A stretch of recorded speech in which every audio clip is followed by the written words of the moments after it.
కేంద్ర బొగ్గు గనుల శాఖ కిషన్ రెడ్డి ఆయన బాధ్యతలు చేపట్టారు. ఈ కార్యక్రమంలో ఈటల, ప్రహ్లాద్ జోషితో పాటు కిషన్ రెడ్డి కుటుంబ సభ్యులు పాల్గొన్నారు. దేశంలో బొగ్గు ఉత్పత్తిని పెంచాల్సిన అవసరం ఉందన్నారు కిషన్ రెడ్డి. ప్రధాని మోడీ పాలనలో విద్యుత్ కోతలు లేని దేశంగా భారత్ మారిందన్నారు.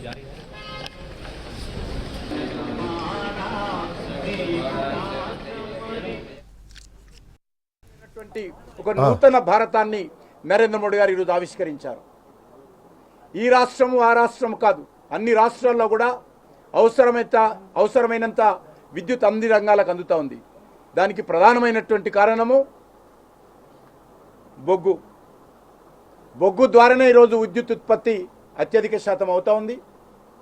రానున్న రోజుల్లో ఇంకా విద్యుత్ ఉత్పత్తి పెంచడం కోసము, విద్యుత్తు ట్రాన్స్పోర్టు ఇంకా పెంచడం కోసము అనేక రకాలుగా నరేంద్ర మోడీ గారి నాయకత్వంలో యాక్షన్ ప్లాన్ చేస్తూ ఉన్నారు.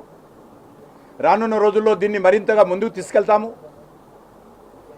ఇక్కడ పవర్ మినిస్ట్రీ కానీ, రైల్వే మినిస్ట్రీ కానీ, కోల్ మినిస్ట్రీ కానీ, మైన్స్ మినిస్ట్రీ కానీ, వీటన్నిటికీ ఎన్వైరన్మెంట్ మినిస్ట్రీ కానీ, వీటన్నిటికీ ఒక అవినాభావ సంబంధం ఉంది. వీటన్నిటిని కూడా సమన్వయం చేసుకుంటూ ముందుకెళ్తాము. విద్యుత్ కోత లేనటువంటి భారతాన్ని నిర్మించాలంటే ఖచ్చితంగా ఈ దేశంలో